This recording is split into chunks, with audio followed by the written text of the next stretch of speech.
Halo kakak yang ganteng dan cantik, bertemu lagi dengan Kicau Cerita. Kita akan menyimak bersama sebuah film yang mengisahkan seorang veteran perang yang merasa tidak diperhatikan oleh pemerintah dan akhirnya mengambil jalan nekat. Bagaimana kisahnya? Mari kita simak bersama.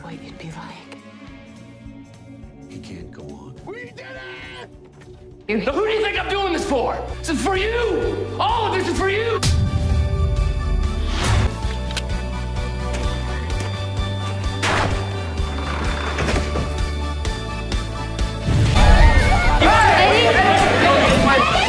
Now that you're famous, look quite like you'd expected, I bet, eh?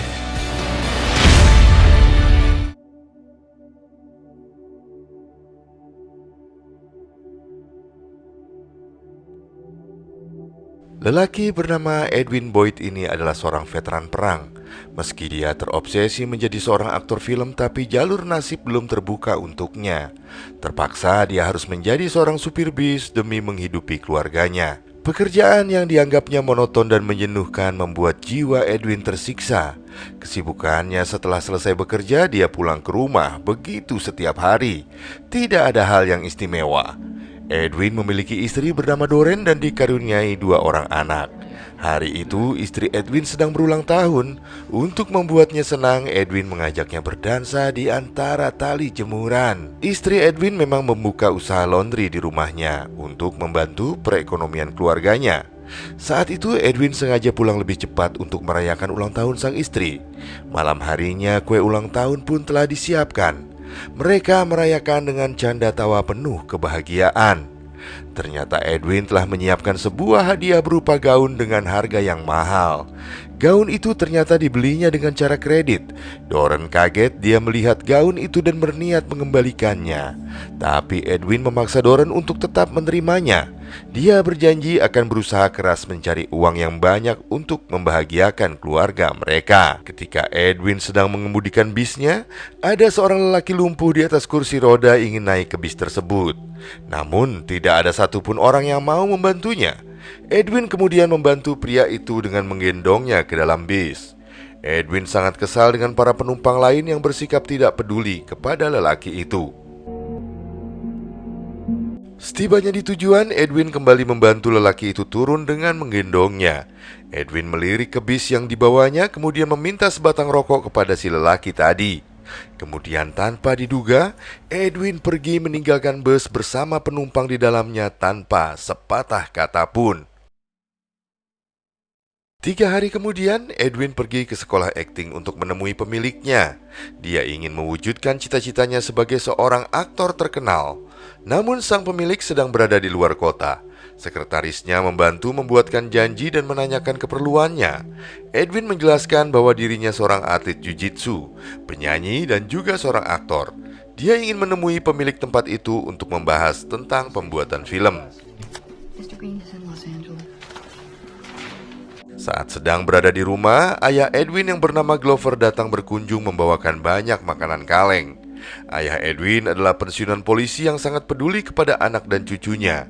Sebenarnya ayah Edwin kecewa kepada Edwin yang sejak dulu bermimpi menjadi bintang Hollywood. Dia sangat tidak menyukai hal itu. Dari kamar Edwin mendengar perkataan ayahnya. Dia tidak terima disebut sebagai seorang pemalas.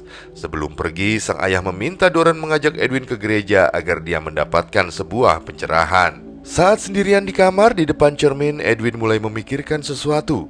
Kemudian dia mengambil pistol dan mulai merias wajahnya. Kehidupan yang sangat berat perlahan mengubah dirinya. Tekanan dalam hidup untuk membahagiakan keluarganya pun akhirnya membuatnya nekat. Edwin pergi ke sebuah bank dan memberikan selembar kertas kepada seorang teller. Anehnya teller wanita itu menertawakan ancaman perampokan tersebut. Dengan kesal, Edwin menodongkan pistol dan membuat teller itu ketakutan dan langsung mengisi kantong kain dengan sejumlah uang. Saat ada kesempatan, manajer bank segera mengambil pistol dan menembakinya. Namun Edwin berhasil lolos dan melarikan diri. Setibanya di rumah, Edwin tertawa di depan cermin dengan ekspresi sedikit aneh. Dia seperti menikmati apa yang baru saja dilakukannya. Esok harinya berita tentang perampokan yang berhasil menggondol $2.200 menjadi headline di banyak surat kabar. Saat Doreen pulang, dia sangat kaget melihat lemari dapurnya yang terisi penuh dengan makanan. Edwin berbohong dengan mengatakan bahwa dia telah mendapatkan pekerjaan sebagai seorang aktor. Dan satu lagi kejutan untuk Doren, Edwin juga telah membeli sebuah mobil baru untuk keluarganya. Doren pun terlihat sangat senang. Edwin kemudian memintanya berhenti bekerja karena penghasilannya sekarang lebih dari cukup untuk membahagiakan keluarganya. Karena begitu senangnya, Doren pun memberitahu ayah Edwin dan agak membuat Edwin kurang menyukainya. Doren penasaran di manakah perusahaan tempat Edwin bekerja. Edwin berbohong dengan mengatakan bahwa tempat aktingnya agak tertutup, tidak diperbolehkan membawa siapapun ke tempat kerja tersebut. Tapi Doren malah berpikir berbeda. Dia menganggap Edwin hanya tidak ingin orang mengetahui bahwa dirinya telah menikah. Sebenarnya Edwin tidak sepenuhnya berbohong. Dia memang berakting menjadi perampok di kehidupan yang nyata. Seminggu kemudian Edwin kembali beraksi di bank yang sama. Kali ini aksi perampokannya berjalan dengan mulus karena setiap langkah telah direncanakan dengan baik.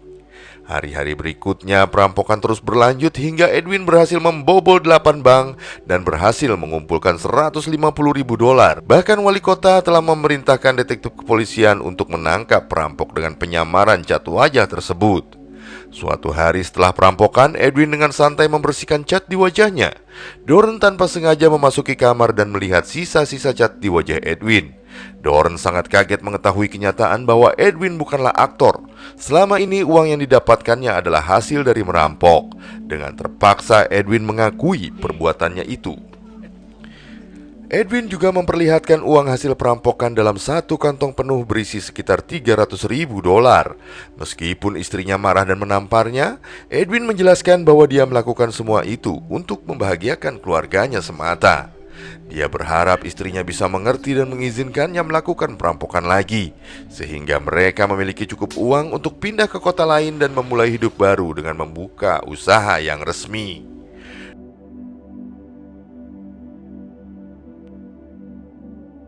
Beberapa waktu kemudian, Edwin kembali beraksi melakukan perampokan sambil berakting seperti orang yang sedikit gila. Namun seorang detektif berhasil menjebak Edwin dengan rencananya. Edwin tertangkap tanpa bisa melawan.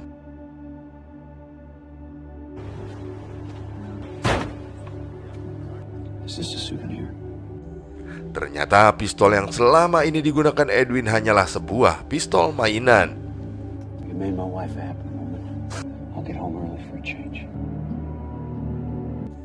Tak lama banyak polisi menggeledah rumah Edwin mencari di mana uang hasil perampokan disembunyikan. Doren yang baru mengetahui jika Edwin tertangkap terlihat sangat shock. Doren hanya bisa diam sambil membakar rokoknya. Saat wartawan mewawancara Edwin di penjara, Edwin mengaku tak merasa bersalah. Edwin mengatakan fakta bahwa mantan veteran perang tidak dihargai pemerintah. Kehidupan yang sulit membuatnya melakukan semuanya. Dia tidak merasa menyesal sama sekali. Doren sangat terpukul melihat pengakuan suaminya yang seperti tidak merasa bersalah. Dia kemudian menjenguk Edwin di penjara bersama kedua anaknya. Doren marah pada pengakuan Edwin yang mengatakan dirinya tidak merasa menyesal. Pengakuan itu memancing kemarahan publik yang berdampak buruk pada keluarganya. Anak-anaknya dijauhi semua orang, bahkan mereka juga dikeluarkan dari sekolah. Doren bermaksud meminta bantuan ayah Edwin, tapi Edwin dengan tegas melarangnya. Di penjara sebagai seorang tahanan baru pasti ada saja tahanan lain yang menantangnya. Sebagai seorang atlet jiu-jitsu, Edwin berhasil menghajar 3 tahanan yang menyerangnya. Saat itulah seorang tahanan yang bernama Lenny, salah satu orang yang disegani di penjara tersebut, tertarik dengan keberanian Edwin. Dia membantu Edwin dengan mengusir para penyerang bersama seorang rekan yang bernama Willy. Get back to your fucking dog. Get the fuck out of here. I'm here to fucking walk. I wanna walk. Thanks, Lenny. I'm sorry. Kemudian Lenny mendatangi Edwin dan mulai menceritakan tentang dirinya yang juga seorang perampok. 5 tahun lalu saat pelarian dia berhasil menghindari semua peluru yang ditembakkan ke arahnya. Tapi bukan peluru yang membuatnya tertangkap, melainkan dia terjatuh di rel kereta hingga satu kakinya hancur terlindas kereta. Itulah yang membuatnya tertangkap. Kemudian Lenny menunjukkan kaki palsunya. Kind of ironic, huh? You got kids, right? Got one on the way. Well, you shut the fuck up. It's real nice. Ternyata kaki palsu itu memiliki celah rahasia yang menyimpan sebuah benda tajam. Benda itu akan mereka gunakan untuk kabur dari penjara. Lenny mengajak Edwin untuk ikut bergabung dalam pelarian mereka. Dengan tersenyum, Edwin pun menyetujuinya. Malam harinya dengan rencana jenius Lenny, mereka bertiga akhirnya berhasil melarikan diri dari penjara. Sementara seorang rekan Lenny yang bernama Falco terlihat di sebuah mobil yang terparkir di dekat penjara tersebut. Falco sedang bersama dengan seorang wanita dan ternyata wanita itu adalah adik Lenny yang bernama Raisa. Karena waktu pelarian telah tiba, Falco segera menyuruh Raisa turun dari mobil. Dia takut Lenny mengetahui apa yang mereka lakukan dan bisa membuatnya dihajar oleh Lenny. Falco lalu langsung tancap gas menjemput mereka bertiga di luar penjara. Setelah itu, Falco membawa mereka ke rumah kekasih Lenny.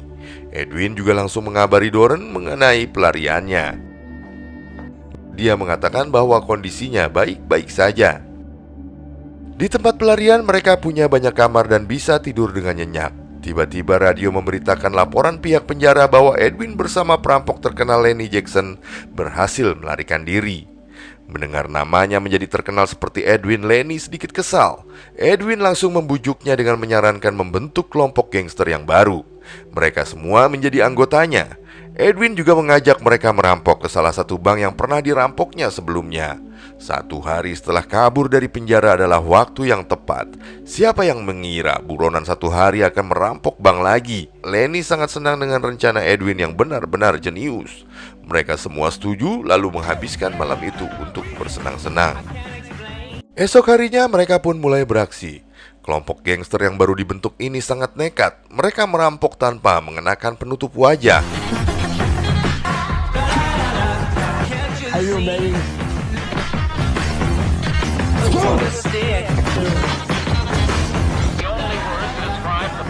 Setelah perampokan itu, media setempat kembali memberitakan aksi kegilaan Edwin bersama kelompoknya. Media menyebut kelompok mereka sebagai Gangster Boyd sesuai dengan nama Edwin. Edwin kemudian pulang untuk menemui istrinya yang saat itu kondisinya terlihat sangat menyedihkan. Meskipun senang dengan kepulangannya, Doren takut jika polisi mengejar mereka. Dia meminta Edwin agar membawa mereka pergi sejauh mungkin dari kota itu. Tetapi Edwin masih ingin merampok beberapa bank lagi. Dia ingin mengumpulkan banyak uang untuk modal mereka menjalani hidup yang baru. Sekarang dia sudah mempunyai teman gangster yang membantunya. Semua akan menjadi lebih mudah daripada sebelumnya. Sementara Falco bertengkar dengan istrinya karena ketahuan selingkuh dengan adik Lenny. Falco membawa pergi mobil sang istri yang saat itu sedang hamil tua.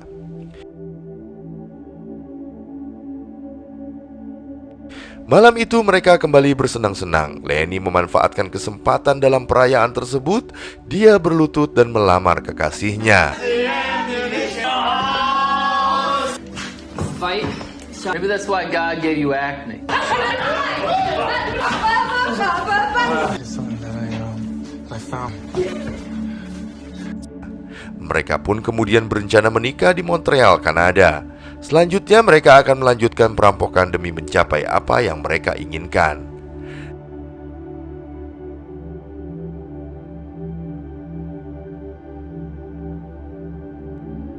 Di hari berikutnya, Edwin memanfaatkan waktu untuk bersama keluarganya sambil mengeringkan uang yang basah.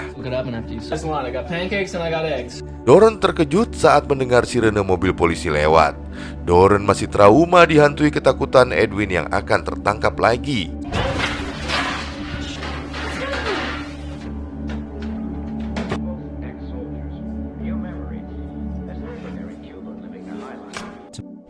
Sementara itu, seorang detektif mendatangi rumah ayah Edwin. Akan tetapi ayahnya tidak mengetahui di mana Edwin berada karena mereka sudah sangat lama tidak saling bicara.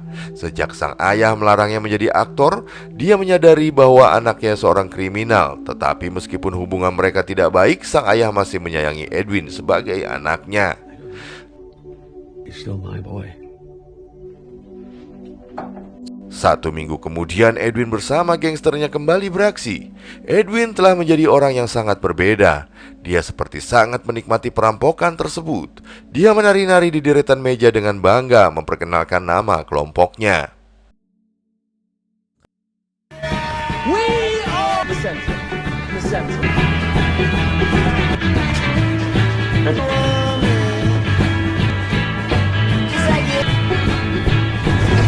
Ketika perampokan itu kembali diberitakan, mereka semua sangat senang.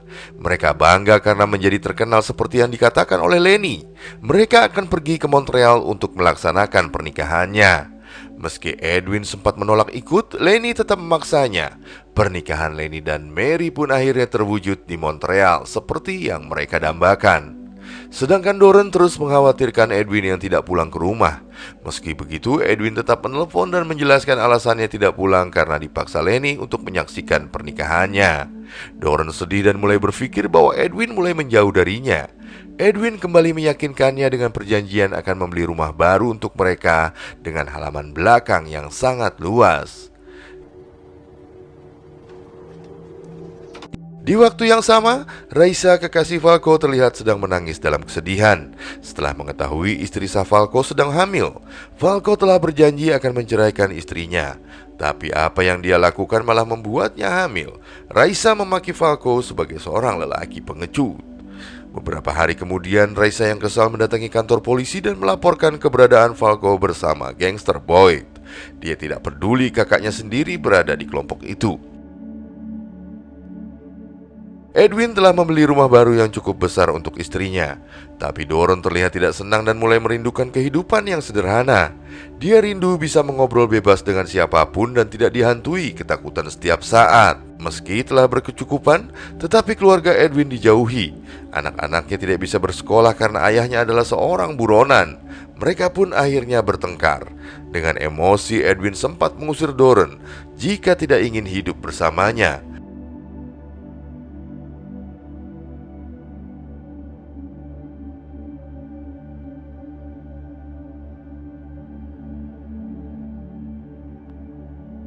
Tetapi Doran mengatakan bahwa dirinya sedang hamil.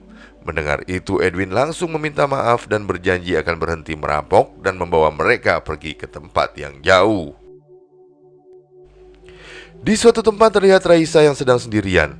Tiba-tiba dia membakar lengannya sendiri dengan rokok yang masih menyala.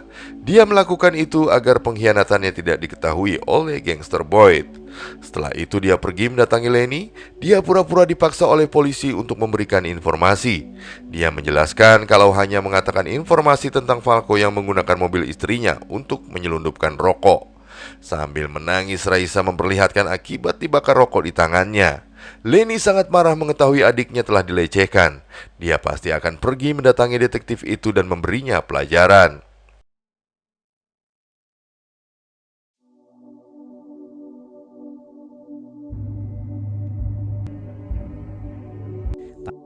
Lenny kemudian mendatangi detektif itu. Tanpa berpikir panjang, setelah melihat detektif membuang sampah di depan rumahnya, langsung saja Falco menembak detektif itu hingga tewas di tempat. Di perjalanan, Lenny mengabari istrinya bahwa mereka tidak akan pulang. Mereka harus meninggalkan kota untuk sementara waktu karena telah membunuh detektif kepolisian. Selanjutnya, Willy yang sedang berjalan dengan dua orang wanita setelah bersenang-senang ditangkap dan dihajar oleh polisi. Di rumah, Edwin mendengar berita radio tentang terbunuhnya seorang detektif. Pelaku dikonfirmasi adalah Lenny dan Falco yang masih menjadi buronan. Sedangkan Willy sudah tertangkap, Edwin pun kemudian mulai gugup. Meski dia tidak terlibat dalam pembunuhan itu, polisi pasti juga mencurigainya. Dia mulai merencanakan untuk membawa pergi anak-anak dan istrinya sejauh mungkin. Berbekal informasi dari Willy, polisi berhasil menemukan Falco dan Lenny di tempat persembunyian mereka.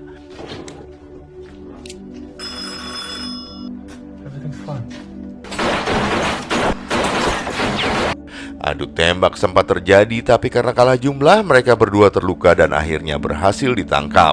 Begitu juga dengan Edwin, dia ditangkap di rumahnya saat sedang tidur. Istri dan anaknya sangat ketakutan, tetapi mereka hanya bisa pasrah. Doran menyadari cepat atau lambat Edwin pasti akan tertangkap, hanya menunggu waktu dan waktu itu pun telah tiba. Sekali lagi Lenny, Willy, dan Edwin kembali ke sel tahanan. Tentu saja ditambah dengan Falco yang juga ditangkap dengan tuduhan berat. Mereka ditempatkan dalam satu sel tanpa tahanan lainnya. Kaki palsu Lenny juga disita. Mereka berharap Edwin dapat melakukan sesuatu. Hukuman Lenny dan Falco sudah dipastikan karena membunuh detektif kepolisian, maka mereka akan dihukum gantung.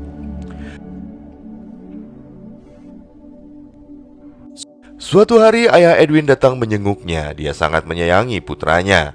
Meski ayah Edwin seorang mantan polisi, dia tetap tidak bisa menolong anaknya. Namun Edwin terlihat tidak terlalu menyukai kedatangan ayahnya.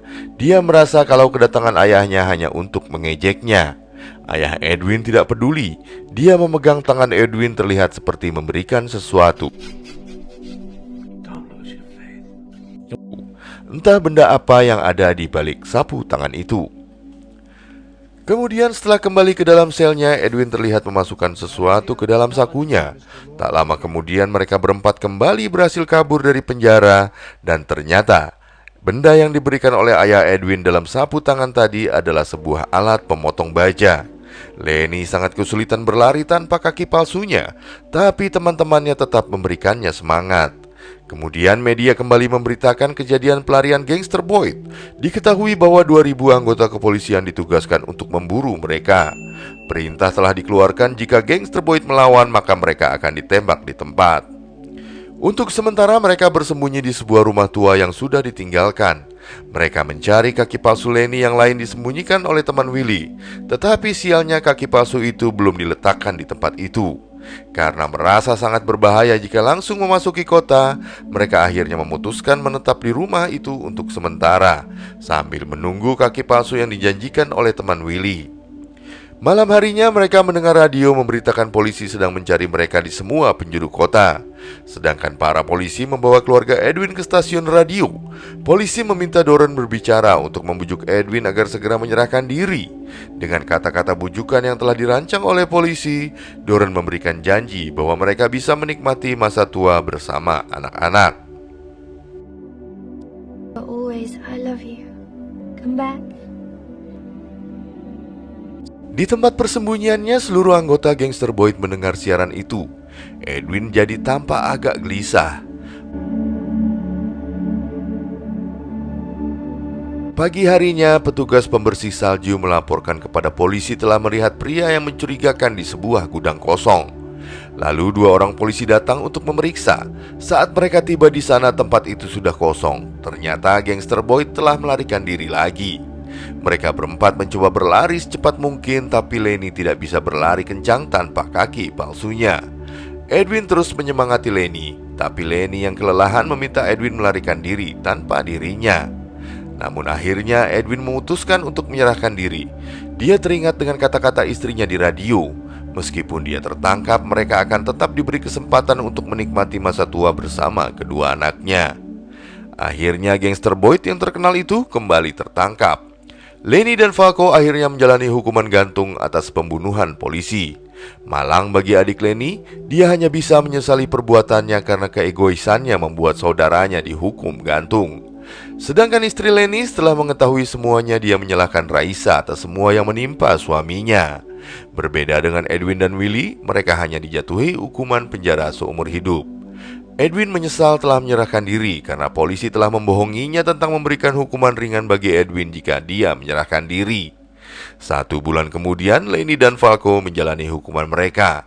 Keduanya menemui ajal di tiang gantungan.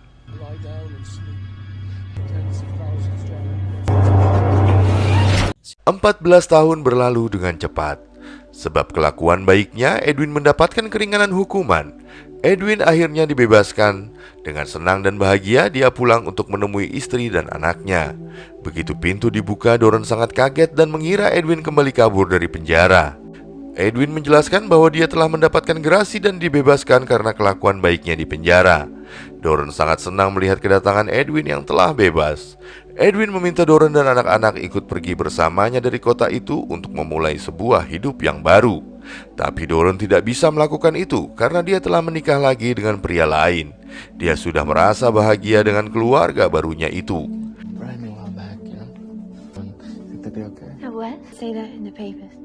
Visit me. Come out with you. I mean, right now, I don't expect you to pack up your... Come on, let's have a drink and toast the future. What do you... I missed you. I'm with someone now, Eddie. Edwin sangat kecewa, sebab yang membuatnya bertahan selama ini adalah kata-kata terakhir Doran di radio sebelum penangkapan tentang hidup bersama di masa tuanya bersama anak-anak. Tetapi Doran tidak tahan terlalu lama menunggu. Dia membutuhkan seseorang untuk memberikan nafkah bagi kedua anak mereka. Doran mengira Edwin akan dipenjara seumur hidup dan tidak ada harapan menunggunya. Itulah sebab mengapa Doran memutuskan untuk menikah lagi. Tak lama kemudian suami Doran datang dan mengusir Edwin dari rumah itu dengan paksa.